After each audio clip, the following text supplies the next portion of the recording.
Hello friends, स्वागत है आपका हमारे चैनल सफलता अड्डा पर। और आज 19 फरवरी 2021। आइए देखते हैं आज की करंट अफेयर्स का हमारा पहला क्वेश्चन क्या है। तो आज का हमारा पहला क्वेश्चन है, किस देश की राजधानी में वसंत के पहले दिन को पहला फागुन के रूप में मनाया जाता है। क्या वसंत का जो पहला दिन होता है उसे पहला फागुन के रूप में मनाया जाता है? ये किस देश की राजधानी में मनाया जाता है? तो वसंत के पहले दिन को पहला फागुन के रूप में मनाया जाता है बांग्लादेश की राजधानी ढाका में। कहाँ पर? बांग्लादेश की राजधानी ढाका में जो वसंत का पहला दिन होता है उसे मनाया जाता है पहला फागुन के रूप में, यानी कि वहाँ पर इसे पहले फागुन के रूप में मनाते हैं। अब बात बांग्लादेश की अगर आपसे करें तो बांग्लादेश की राजधानी है ढाका। ढाका के अंदर इस त्यौहार को मनाते हैं। और यहाँ के जो प्राइम मिनिस्टर हैं, जो प्रधानमंत्री हैं, वो है शेख हसीना। यहाँ के राष्ट्रपति हैं अब्दुल हामिद। कौन है? अब्दुल हामिद प्रेसिडेंट ऑफ बांग्लादेश है। और बांग्लादेश हमारा पड़ोसी देश भी है, ये बात भी आपको याद रखनी है।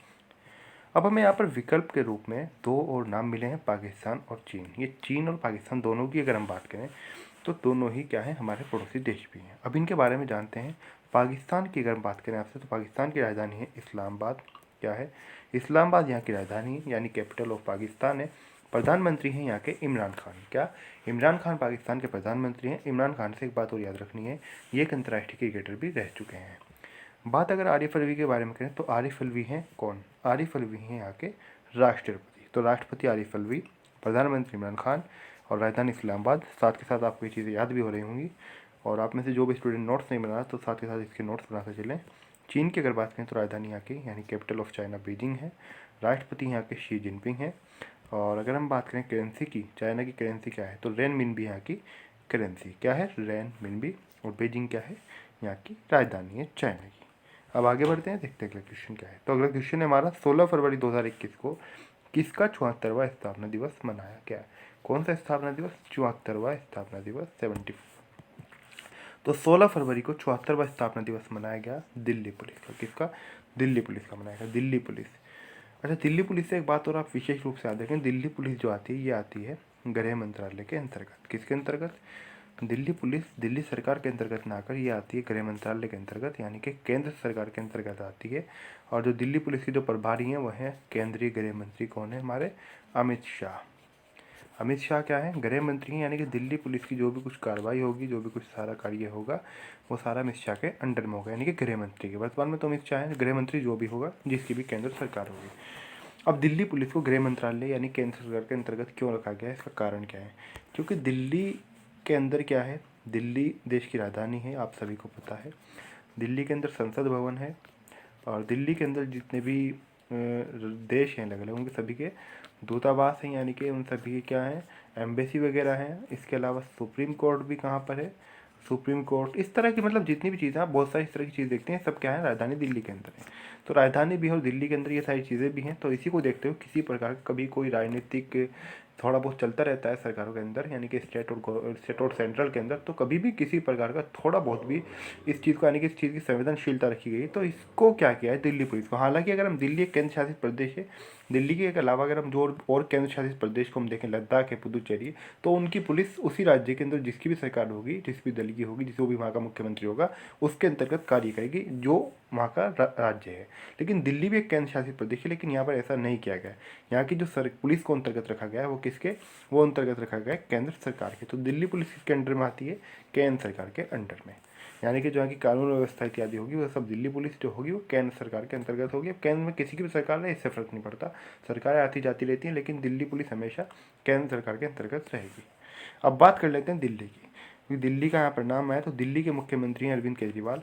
दिल्ली के अंदर आपकी यानी कि आम आदमी पार्टी की सरकार है। दिल्ली से एक बात और आप याद रखें, जैसा कि अभी मैंने आपको पुलिस को लेकर चर्चा किया, दिल्ली के जितने भी अन्य सभी विभाग हैं जो वहाँ पर, चाहे तो हम बात करें जो नगर पालिका नगर निगम वगैरह होते हैं, या फिर इसके अलावा जल विभाग होता है, या और भी बहुत सारे काम हैं, स्वास्थ्य विभाग ये है वो है, तो सब जितने विभाग हैं तो वो सब किसके अंडर में है?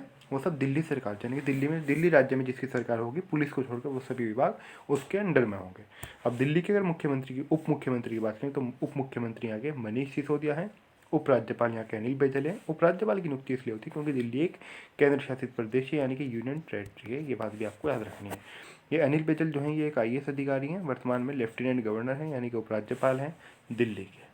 अब आगे बढ़ते हैं, देखते हैं क्वेश्चन क्या है। लेकिन उससे हम यहाँ पर अगर हम बात करें, पर दो विकल्प और मिले हैं, उत्तर प्रदेश पुलिस, पंजाब पुलिस, इनके बारे में थोड़ा सा जान लेते हैं।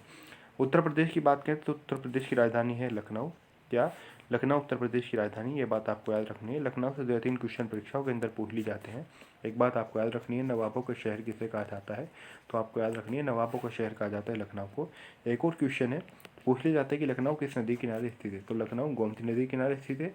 एक बात और आपको याद रखनी है, जो उत्तर प्रदेश का हाईकोर्ट है इलाहाबाद हाईकोर्ट, तो इलाहाबाद हाईकोर्ट की जो खंडपीठ है वो कहाँ पर है? इलाहाबाद हाईकोर्ट की खंडपीठ जो है वो भी लखनऊ के अंदर ही है। अब हम बात करें यहाँ पर मुख्यमंत्री के बारे में, तो योगी आदित्यनाथ यहाँ के क्या हैं? योगी आदित्यनाथ मुख्यमंत्री हैं और इस राज्य के अंदर बीजेपी यानी कि भारतीय जनता पार्टी की सरकार है। आनंदीबेन पटेल गवर्नर है कहाँ की? तो आनंदीबेन पटेल गवर्नर ऑफ उत्तर प्रदेश है, ये बात भी आपको याद रखनी है। और साथ ही साथ इनके पास एमपी यानी कि मध्य प्रदेश का भी अतिरिक्त प्रभार है आनंदीबेन पटेल के पास। पंजाब की अगर आपसे बात करें तो पंजाब की राजधानी चंडीगढ़ है और चंडीगढ़ जो है ये हरियाणा की भी राजधानी है, ये बात भी आपको याद रखनी है। इन दोनों राज्यों का हाईकोर्ट भी यहीं पर है, चंडीगढ़। और बात अगर मुख्यमंत्री करें तो मुख्यमंत्री यहाँ के कैप्टन अमरिंदर सिंह। कहाँ के मुख्यमंत्री? तो कैप्टन अमरिंदर सिंह मुख्यमंत्री हैं पंजाब के। और इस राज्य के अंदर INC यानी कि इंडियन नेशनल कांग्रेस पार्टी की सरकार है, ये बात भी आपको याद रखनी है। अब बात करें अगर आपसे राज्यपाल की, राज्यपाल यहाँ के VP सिंह बदनौर। तो ये क्या है? गवर्नर हैं VP Singh Badnore, governor of Punjab. अब आगे बढ़ते हैं, देखते हैं अगला क्वेश्चन क्या है। तो अगला क्वेश्चन है हमारा, किस राज्य की चिनाब घाटी में कंछोत उत्सव मनाया गया है? कौन सा उत्सव? तो कंछोत उत्सव मनाया गया है। कौन सी घाटी में? चिनाब घाटी में। भी चिनाब घाटी किस राज्य में, इसके बारे में बताना है। तो चिनाब घाटी है जम्मू कश्मीर में, ये बात आपको याद रखनी है। जम्मू कश्मीर भी क्या है? जम्मू कश्मीर जब से धारा 370 हटाई गई थी, ये एक केंद्र शासित प्रदेश बन गया है और इसको 2 भागों में डिवाइड कर दिया गया था, लद्दाख में और उसमें। तो जम्मू कश्मीर की आपसे बात कर रहे हैं फिलहाल हम। जम्मू कश्मीर एक केंद्र शासित प्रदेश है, तो इसलिए यहाँ पर राज्यपाल नहीं उपराज्यपाल बनते हैं। और यहाँ के उपराज्यपाल कौन है वर्तमान में? मनोज सिन्हा। कौन है? मनोज सिन्हा यहाँ के उपराज्यपाल हैं। कहाँ के? जम्मू कश्मीर के। जम्मू कश्मीर की अगर आपसे राजधानी की बात करें तो यहाँ की राजधानी है जम्मू एवं श्रीनगर। यहाँ की 2 राजधानियाँ हैं, एक सर्दियों में रहती है, एक गर्मियों में रहती है। 2 कैपिटल्स हैं यहाँ की, ये बात आपको याद रखनी है। कितनी? 2 राजधानियाँ हैं। और अगर हम बात आपसे करें यहाँ पर, जैसे कि आपको जम्मू कश्मीर के बारे में बताया गया, तो जम्मू कश्मीर के जो अंतिम राज्यपाल थे, यानी कि जब तक ये पूर्ण क्या था, पूर्ण राज्य था, जब तक धारा 370 नहीं हटी थी, पूरी तरीके से इसे किसका दर्जा प्राप्त था? जिस प्रकार से उत्तर प्रदेश, हरियाणा है, पंजाब है, यानी कि पूरी तरीके से ये राज्य था। तो यहाँ के जो अंतिम राज्यपाल थे उस समय गवर्नर थे, वो थे कौन थे? सत्यपाल मलिक। सत्यपाल मलिक क्या थे? यहाँ के राज्यपाल थे। अब आगे बढ़ते हैं, देखते हैं अगला क्वेश्चन क्या है। अगला क्वेश्चन हमारा, किस राज्य में स्थित दुमका में उच्च न्यायालय बेंच की मंजूरी मिली है? तो दुमका में, किस राज्य में है दुमका जहाँ पर उच्च न्यायालय खंडपीठ को यानी कि बेंच को मंजूरी मिली है? तो झारखंड स्थित दुमका में उच्च न्यायालय बेंच को मंजूरी मिली है। यहाँ का जो उच्च न्यायालय है वो रांची के अंदर है। कहाँ का? झारखंड का। लेकिन अब दुमका में भी इसकी खंडपीठ को स्थापित करने के लिए मंजूरी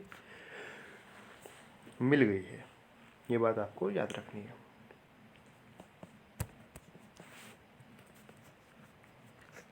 तो कैपिटल रांची हो गई, मुख्यमंत्री हेमंत सोरेन हो गए, द्रौपदी मुर्मू क्या हो गए? द्रौपदी मुर्मू हो गए यहाँ के राज्यपाल और हेमंत सोरेन मुख्यमंत्री और रांची राजधानी। जैसे कि मैंने आपको बताया कि रांची के अंदर यहाँ का उच्च न्यायालय, लेकिन उच्च न्यायालय की जो खंडपीठ होगी, बेंच होगी, वो कहाँ पर स्थापित की जाएगी? दुमका में। जैसे कि अगर हम उत्तर प्रदेश का उदाहरण लें, यहाँ पर लंबे समय से जो पश्चिम उत्तर प्रदेश है, जो वेस्टर्न यूपी है, यहाँ पर मांग चल रही है मेरठ या फिर आगरा के अंदर क्या स्थापित की जाए? इसकी स्थापित की जाए खंडपीठ। किसकी? हाई कोर्ट की यहाँ पर बात हो रही है। इसी प्रकार से विभिन्न राज्यों के अंदर इस तरह की मांगें चलती रहती हैं। हाँ, ये भी आवश्यक है कि इस तरह की अगर हम बात करें, खासकर उत्तर प्रदेश को अगर हम देखें, यहाँ पर हमने उत्तर प्रदेश का उदाहरण लिया है।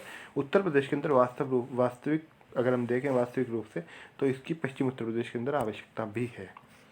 अब देखते हैं अगला क्वेश्चन क्या है हमारा। तो अगला क्वेश्चन है हमारा, हाईकोर्ट के उत्तराखंड के मनीष रावत ने कितने किलोमीटर रेस वॉक का स्वर्ण पदक जीता है? तो कितने किलोमीटर रेस वॉक का इन्होंने क्या जीता है? स्वर्ण पदक जीता है। उत्तराखंड के हैं मनीष रावत, तो इन्होंने 35 किलोमीटर का रेस वॉक का स्वर्ण पदक जीता है, 35 किलोमीटर। अब उत्तराखंड के हैं मनीष रावत।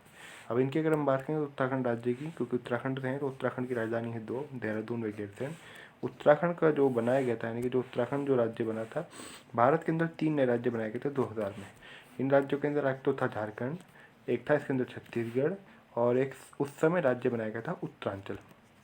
अभी जो उत्तरांचल बनाया गया था, ये बनाया गया था यूपी में से। उत्तर प्रदेश के जो लगभग 13 जिले थे पहाड़ी क्षेत्र वाले, उनको काट कर एक नया राज्य उत्तरांचल उस समय बनाया गया था। लेकिन क्या हुआ, 2007 में इसका नाम बदलकर क्या कर दिया गया? इसका नाम बदलकर उत्तराखंड कर दिया गया।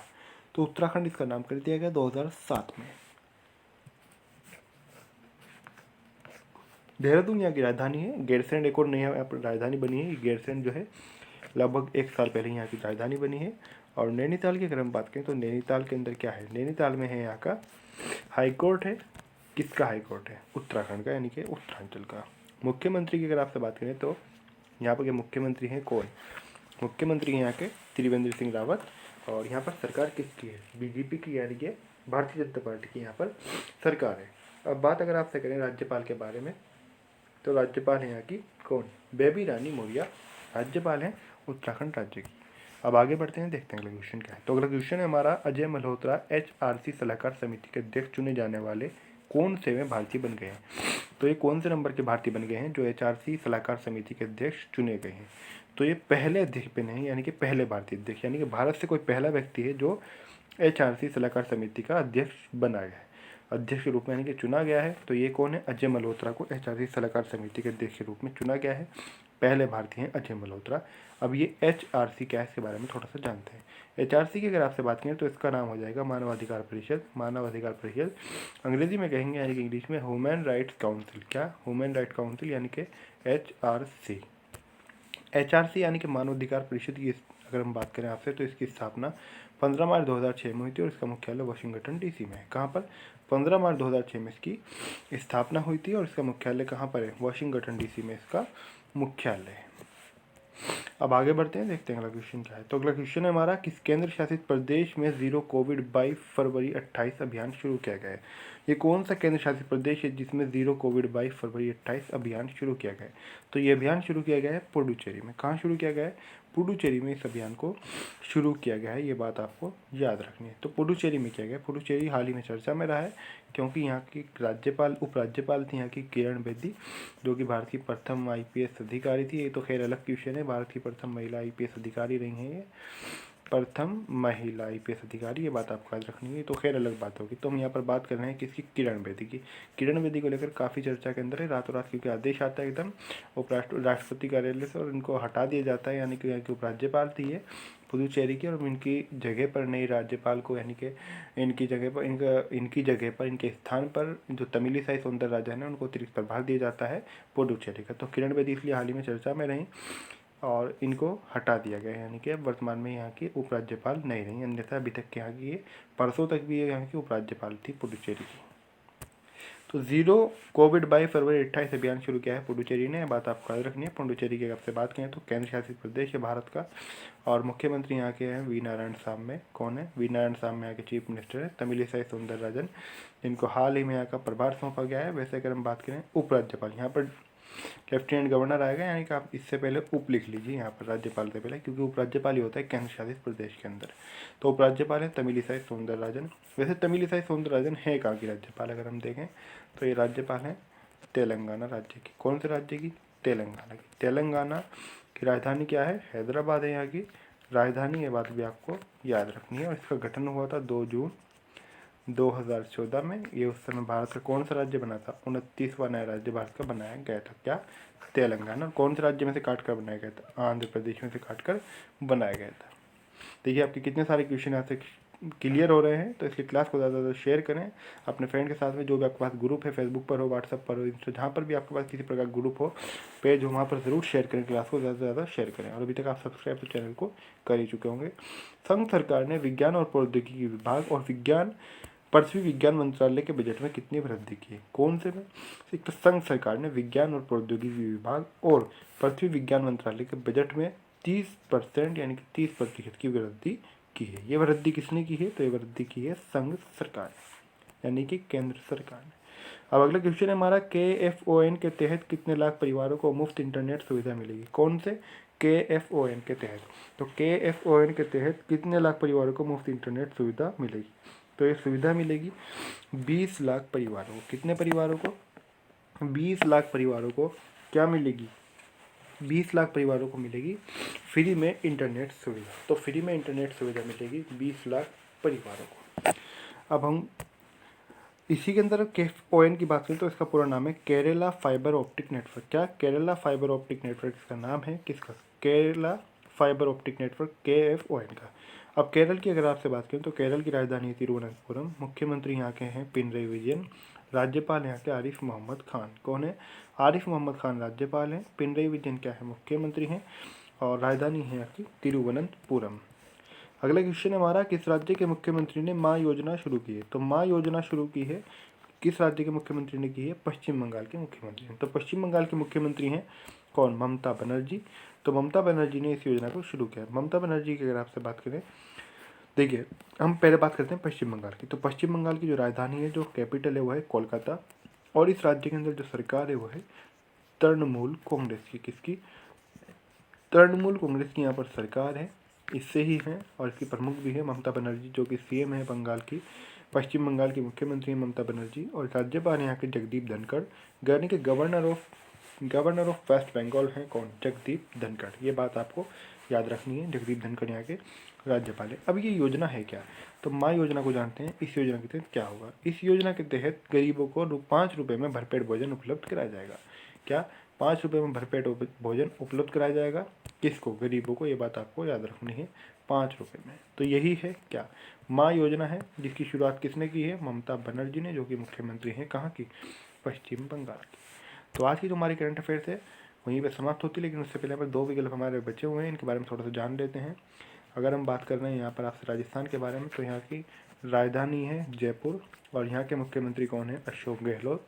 और इस राज्य के अंदर किसकी सरकार है? INC यानी कि इंडियन नेशनल कांग्रेस पार्टी की यहाँ पर सरकार है। और किसके साथ सीमा बनाता है अगर पूछ जाए, ये कौन से देश के साथ सीमा बनाता है? तो पाक के साथ, पाकिस्तान के साथ सीमा बनाता है राजस्थान, जैसे कि पंजाब बनाता है पाकिस्तान के साथ और जम्मू कश्मीर बनाता है। उसी प्रकार से नेपाल के साथ सीमा कौन बनाता है? उत्तर प्रदेश भी बनाता है। तो अगर हम बात करें यहाँ पर एक और विकल्प बचा हुआ है हमारा हरियाणा, तो हरियाणा के अंदर जो सरकार है वो BJP की, यानी कि भारतीय जनता पार्टी की। और जो यहाँ के मुख्यमंत्री हैं वो कौन है? वो मुख्यमंत्री हैं यहाँ के मनोहर लाल खट्टर। क्या है? मुख्यमंत्री हैं मनोहर लाल खट्टर। कहाँ के? हरियाणा के। हरियाणा के अंदर क्या है? राजधानी, सॉरी, यहाँ की सरकार किसकी? BJP की है। और हरियाणा की कैपिटल की अगर आपसे बात करें तो चंडीगढ़ यहाँ की क्या है? तो चंडीगढ़ यहाँ की राजधानी है हरियाणा राज्य की। और बात यहाँ पर हमारी समाप्त होती है, यानी करंट अफेयर्स हमारी यहाँ पर दोनों विकल्प पूरे हो गए। यहाँ पर आज की जो हमारी करंट अफेयर्स समाप्त होती है। आपको वीडियो कैसा लगा प्लीज़ कमेंट करके जरूर बताएं। वीडियो अच्छा लगे तो वीडियो को लाइक करें, वीडियो को शेयर करें। अभी तक आपने हमारे चैनल सफलता का अड्डा सब्सक्राइब नहीं किया तो प्लीज़ जरूर सब्सक्राइब कर दें। सब्सक्राइब करते समय बेल आइकन को प्रेस करना ना भूलें, यानी कि पूरी तरीके से सब्सक्राइब जरूर करें। उससे आपका क्या फ़ायदा होगा? जो भी हमारी क्लास आएगी, जो भी हमारी वीडियो आएगी, उसका नोटिफिकेशन सबसे पहले आपको मिलेगा। तो इसलिए पूरी तरीके से सब्सक्राइब जरूर करें।